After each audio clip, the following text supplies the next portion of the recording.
Welcome my dear rockers, कैसे हैं आप सभी। आज हम देखने वाले हैं एलेनोइड। दोस्तों, आज की मूवी में कहानी बार बार पास्ट और प्रेजेंट के अलग अलग टाइमलाइन में जंप करती रहेगी, तो आपको इसकी एक्सप्लेनेशन समझने में जरा सी भी प्रॉब्लम ना हो, आसानी हो। इसलिए मैंने इसकी हर टाइमलाइन की स्टोरी को एक ही बार में खत्म कर दिया है, उसके बाद दूसरी टाइमलाइन को शुरू किया है। इससे स्टोरी समझने में बड़ी आसानी होगी और एक्सप्लेनेशन में भी मजा आ जाएगा। तो पहली टाइमलाइन है 1380 की। मूवी की शुरुआत में नरेशन के जरिए ये बताया जाता है कि काफी समय पहले से एलियंस अपने यहाँ के क्रिमिनल एलियंस को, जिन्हें पैरोस कहा जाता है, उन्हें इंसानी शरीर के अंदर कैद करते आ रहे हैं और इस बात का उस इंसान को बिल्कुल भी पता नहीं होता। ये ह्यूमन बॉडी एलियंस के लिए एक जेल की तरह होती है, लेकिन अगर कभी कोई एलियन जागकर ह्यूमन बॉडी से बाहर आ भी जाता है तो वो अर्थ के एटमॉस्फेयर में 5 मिनट से ज्यादा सर्वाइव नहीं कर पाएगा। इसीलिए उसे दोबारा उसी बॉडी में, यानी कि उसी इंसान की बॉडी में पनाह लेनी पड़ती है। हालांकि अगर उस इंसान की मौत हो जाती है जिसके अंदर एलियन मौजूद है, तो उसके साथ साथ वो एलियन भी मारा जाता है।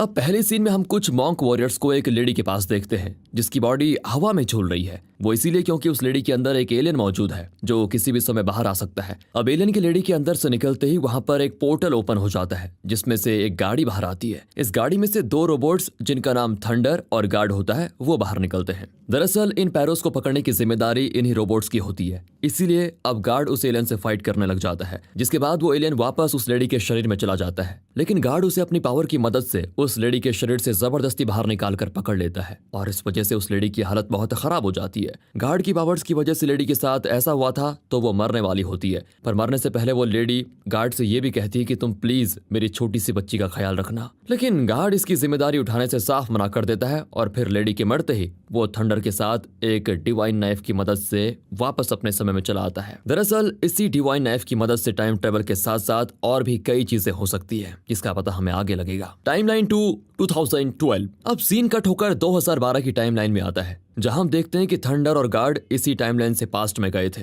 यानी कि समझ रहे हैं दोस्तों आप, 2012 से 1380 में गए। जो अभी हमने टाइमलाइन देखी ना, उसी के बारे में बात कर रहा हूं मैं। अब गार्ड उस एलियन को एक खास जेल में कैद कर लेता है, जिस वक्त उसे किसी बच्चे की रोने की आवाज आ जाती है और अब हम जान पाते हैं कि थंडर उस पास्ट की टाइमलाइन वाली लेडी की बच्ची को यहाँ लेकर आ गया है और इस बच्ची का नाम होता है येन। गार्ड थंडर पे गुस्सा भी करता है कि तुम इसे लेकर क्यों आ गए। तब थंडर उससे कहता है कि अगर ये बच्ची हमारे साथ रहेगी तो हमें इंसानों के बारे में समझने में और उनसे घुलने मिलने में आसानी होगी। इसलिए गार्ड येन को रखने के लिए मान जाता है। इसी बीच गार्ड और थंडर को यह पता चलता है कि अर्थ पर एलियंस के द्वारा अगला मास पैरोस का इंसानों में इम्प्लांटेशन 10 साल के बाद किया जाएगा और इसके साथ ये कहानी अब 10 साल के बाद जंप करती है और हमें 2022 का सीन दिखाया जाता है, जहां हम देखते हैं कि येन अब बड़ी हो चुकी है और वो गार्ड को ही अपना पिता मानती है, जिसने येन को ना तो अपने बारे में कुछ बताया और ना ही थंडर के बारे में। हालांकि येन को अपने पिता पर कुछ शक तो है, इसलिए वो गाड़ी की सीट में एक फोन चिपका देती है ताकि अपने डैड की बातों को वो सुन पाए। अब येन के जाने के बाद थंडर गार्ड से कहता है कि अगले 18 घंटों में पैरोस का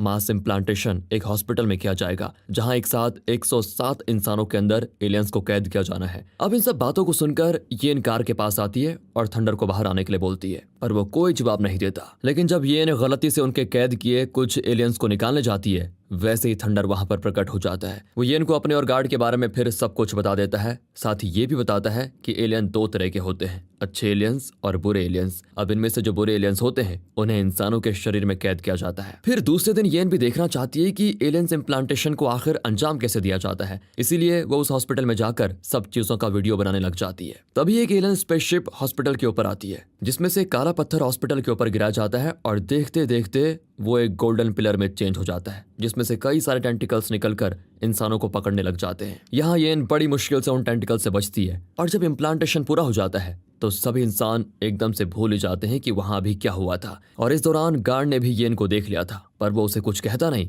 साथ ही यहाँ पर हम डोइसियोक नाम के एक डिटेक्टिव को भी देखते हैं, जिसके अंदर भी किसी एलियन का इम्प्लांटेशन किया गया है। इसके बाद गार्ड येन को समझाने की कोशिश करता है कि वो लोग अगर ना हो तो ये एलियन सब इंसानों को बेरहमी से मार डालें। इस दौरान थंडर को मैसेज मिलता है कि उस दिन हॉस्पिटल में जिन लोगों का इम्प्लांटेशन किया गया था उनमें से एक बहुत ही खतरनाक एलियन जिसका नाम कंट्रोलर है, उसको डोसियोक नाम के एक आदमी के जिस्म में कैद किया गया है। डोसियोक दोस्तों वही डिटेक्टिव, और उस मैसेज में ये भी लिखा होता है कि तुम उसे जल्दी से ढूंढो, यानी कि उस कंट्रोलर को, यानी डोसियोक को, क्योंकि एक एलियन स्पेसशिप पृथ्वी की तरफ बढ़ रही है और इन सभी का मकसद है अपने लीडर कंट्रोलर को छुड़वाना। साथ ही वो इस पृथ्वी के एटमॉस्फेयर को अपने रहने लायक बनाने के लिए यहाँ हवा नाम के स्पीयर्स को लेकर फोड़ने वाले हैं, ताकि पृथ्वी का एनवायरनमेंट बदल जाए और एलियंस आराम से पृथ्वी पर इंसानों के बिना ही रह पाए। साथ ही इस हवा के एटमॉस्फेयर में फैलने से उस जगह मौजूद सारे इंसान मारे जाएंगे। और अब ये पढ़कर थंडर समेत गार्ड डोसियोक तक पहुंचने के लिए निकल पड़ते हैं, जिसके साथ येन भी चलने की जिद करती है, इसलिए वो उसे भी अपने साथ लेकर चल जाते हैं। पर इससे पहले कि वो लोग डोसियोक तक पहुंचते, वहां एक एलियन रोबोट ने डोसियोक को ढूंढ लिया होता है, क्योंकि डोसियोक के अंदर ही कंट्रोलर है ना, इसीलिए। अब आपको दोस्तों यहाँ पर एक बात बता दूं कि इन एलियंस को झुकाने के लिए उसके होस्ट पर उसी डिवाइन नाइफ से वार करना जरूरी होता है। इससे उस इंसान या होस्ट को तो कुछ नहीं होता, पर उसकी बॉडी में कैद एलियंस जाग जाता है, ताकि वो अपनी मर्जी के मुताबिक उसके शरीर से बाहर निकल जाए, इसीलिए। हालांकि इस टाइमलाइन में ये नाइफ गार्ड के पास मौजूद होता है। अब एलियन रोबोट डोसियोक को कुछ कर पाता, वहां पर गार्ड भी अपने रोबोट वाले रूप में पहुंच जाता है, जिसके साथ ही वो दोनों के बीच घमासान लड़ाई शुरू हो जाती है, जिसमें एलियन रोबोट गार्ड से उस नाइफ को छीनने में कामयाब हो जाता है और इधर डोसियोक कार से अपनी जान बचाने के लिए वहां से भागता है, पर एलियन अपने शिप के जरिए उसका पीछा कर रहा होता है। इधर गार्ड भी अपने शिप से उनके पीछे आ जाता है, लेकिन तभी वहां पर एलियन रोबोट की शिप उसकी शिप पर हमला करके उसे पानी में गिरा देती है और इस तरह वो एलियन रोबोट डोसियोक को पकड़ने में कामयाब हो जाता है। साथ ही वो उस नाइफ के इस्तेमाल से डोसियोक के अंदर उस एलियन को जगाने में कामयाब हो जाता है और फिर वो डोसियोक के शरीर से बाहर निकलता है। इसी बीच फिर से गार्ड आकर उस एलियन यानी कि कंट्रोलर को पकड़ने की पूरी कोशिश करता है, लेकिन एलियन रोबोट उसे ऐसा करने ही नहीं देता, क्योंकि उनका मकसद तो ऑलरेडी पूरा हो चुका है,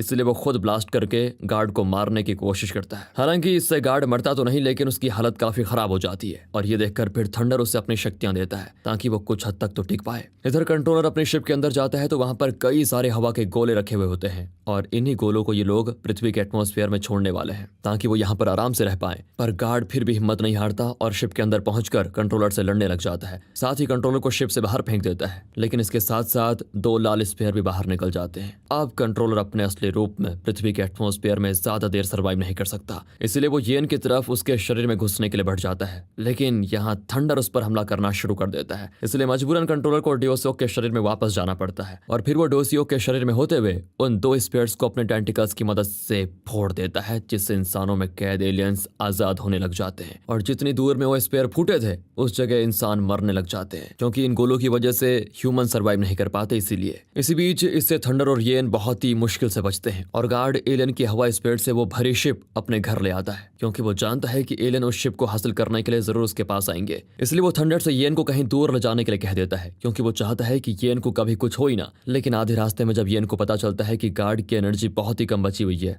तो वो थंडर से वापस चलने को कहती है। दूसरी तरफ अपनी स्पेसशिप को वापस लेने के लिए कंट्रोलर अपने एलियन साथियों के साथ वहां पहुंच जाता है, लेकिन सही समय पर थंडर और येन आकर गार्ड को बचा लेते हैं और इसके बाद गार्ड उन एलियन से भागने की कोशिश करता है। एलियंस भी उसका पीछा छोड़ते नहीं, क्योंकि गार्ड ने उनके शिप को जो चुरा रखा था। अब और कोई रास्ता न पाकर गार्ड उस नाइफ की मदद से दूसरी टाइमलाइन का पोर्टल खोल देता है, ताकि वो एलियंस को उस हवा वाली शिप से दूर कर पाए। जिससे होता यह है कि उन एलियन समेत गार्ड, थंडर और येन 1381 के समय में एक साथ क्रैश लैंड करते हैं। स्वागत है आपका टाइमलाइन 3 1381 में। यहाँ पहुंचते ही कंट्रोलर गार्ड को काफी ज्यादा घायल कर देता है और इसी बीच छोटी येन एलियन यानी डोसियोक पर गोली चला देती है, क्योंकि वो गार्ड को मारने वाला था। लेकिन वो एलियन गुस्सा होकर येन की गाड़ी को नीचे पानी में फेंक देता है, जहाँ उसकी जान को फिर थंडर बचाता है। साथ ही येन के हाथ से वो नाइफ पानी में छूट गया था। अब इस पर थंडर येन से कहता है कि तुम्हें हमारे साथ अब इस नाइफ को भी ढूंढना होगा, हम तुम्हारा इंतजार करेंगे। इसलिए येन पानी में उस नाइफ को ढूंढने की कोशिश करती है, जो कि उसको मिलता नहीं, और इधर वो कंट्रोलर डोसियोक के शरीर से निकलकर एक दूसरे शरीर की तलाश में निकल जाता है। इसी दौरान एक बच्चा येन को पानी से बाहर निकालकर उसकी जान बचाता है। जिसके बाद हम 10 साल आगे यानी कि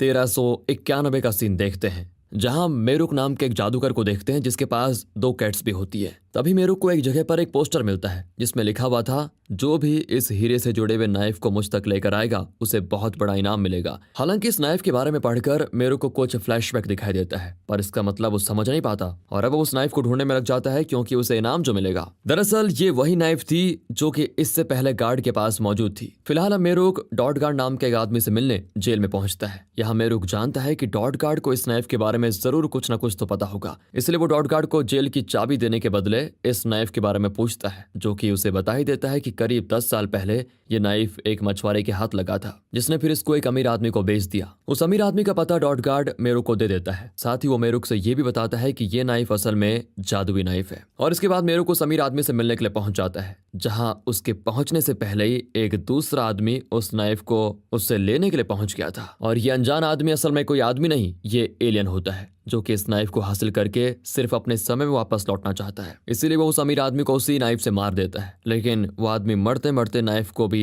बाहर की तरफ फेंक देता है, जिसे डॉट गार्ड सही समय पर पहुंचकर वहां से उठाकर भाग जाता है। इसीलिए वो एलियन अब डॉट गार्ड के पीछे लग जाता है और इन दोनों का पीछा मेरुक भी करता है, जो कि अपनी जादुई शक्तियों की मदद से एलियन को रोकने की कोशिश कर रहा होता है, लेकिन एलियन उस पर बहुत बुरी तरह हावी हो रहे होते हैं। अब इनकी लड़ाई का फायदा उठाकर डॉट गार्ड नाइफ को लेकर उस जगह से निकलने में कामयाब हो जाता है। दूसरी तरफ हमको एक टेंपल का सीन दिखाया जाता है, जहां का मॉन्क एक जादूगर कपल से उसी नाइफ को उस तक ढूंढ लाने के लिए कहता है, जिसके लिए वो कपल भी मान जाते हैं। इधर मेरुक बेहोश होकर डॉट गार्ड की बेटी की शादी में पहुंचता है, जहां दूल्हे का भेष होने की वजह से उसे डॉट गार्ड की बेटी से शादी करनी पड़ती है। लेकिन वो देखता है कि डॉट गार्ड की बेटी की जगह उसी की तरह कोई और लड़की भेष बदलकर वहां पर पहुंची हुई है, जिसका नाम है लीहन। और होता यह है कि लीहन ने मेरुक की ड्रिंक में कुछ मिला दिया था, इसलिए वो वहीं पर बेहोश हो जाता है। तब तक वहां पर वो जादूगर कपल भी पहुंच जाते हैं और फिर यहाँ पर लीहन और उस कपल की जोरदार फाइट होती है, जिसमें वो दोनों को आराम से हरा देती है। साथ ही उसे डॉट गार्ड भी दिखता है और वो नाइफ लेकर उससे जाने लग जाती है। तभी उस जगह पर वो मॉन्क भी पहुंच जाता है, जिसने उस कपल को भेजा था। फिर वो लीहन को बेहोश करके उस नाइफ को उससे लेता है। साथ ही वो किसी अनजान कारण की वजह से लीहन को किडनैप भी कर लेता है। और इसके साथ ये रिवील होता है कि ये मॉन्क असल में एक दूसरा एलियन है, जो कि नाइफ को ढूंढने के साथ साथ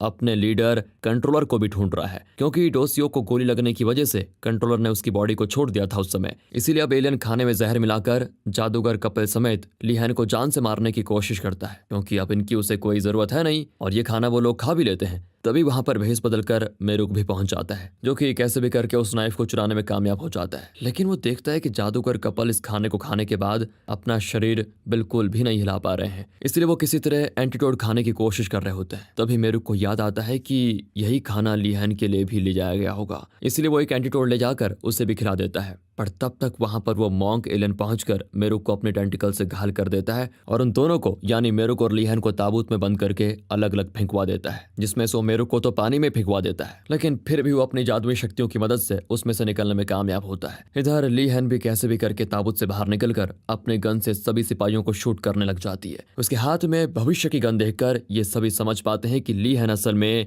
येन ही है, जो कि इस टाइमलाइन में 10 साल पहले आई थी और यही वजह थी कि वो इस नाइफ के पीछे थी। और इसके बाद येन मॉन्क की पालकी उठा रहे सभी सिपाहियों पर फायर करती है, जिससे पालकी गिर पड़ती है और उसमें से वो नाइफ भी नीचे गिर जाता है। लेकिन वो मॉन्क एलियन अपने टेंटिकल से उसे मारने की कोशिश करता है, पर तभी वहां पर उससे बदला लेने के लिए वो जादूगर कपल भी आ जाते हैं। अब क्योंकि मॉन्क ने उनको जहर देकर मारने की कोशिश की थी, पर वो एंटीडोट लेकर किसी तरह बच गए थे। इसी बीच वहां पर एक और एलियन आ जाता है, जो कि येन पर हमला करता है और तभी अचानक उस एलियन के टेंटिकल्स को मेरुक अपनी तलवार से काट देता है और फिर जादूगर कपल समेत मेरुक और येन मिलकर उन दो एलियन से लड़ने लग जाते हैं। तभी मेरुक अपनी तलवार से जैसे ही एलियन पर वार करता है, वैसे ही उसकी तलवार समेत वो एलियन भी राख में बदल जाता है। अब ये देखकर वो मॉन्क वाला एलियन मेरुक को बताता है, हमारा लीडर कंट्रोलर तुम्हारी ही बॉडी में है। और इसके साथ ही मेरुक को 10 साल पहले की बात याद आती है, जब वो एक बच्चा था, जिसने छोटी येन को जब डूबने से बचाया था उस समय। उस दौरान क्योंकि येन ने डोसियो को गोली से मार दिया था, इसीलिए उसके अंदर का कंट्रोलर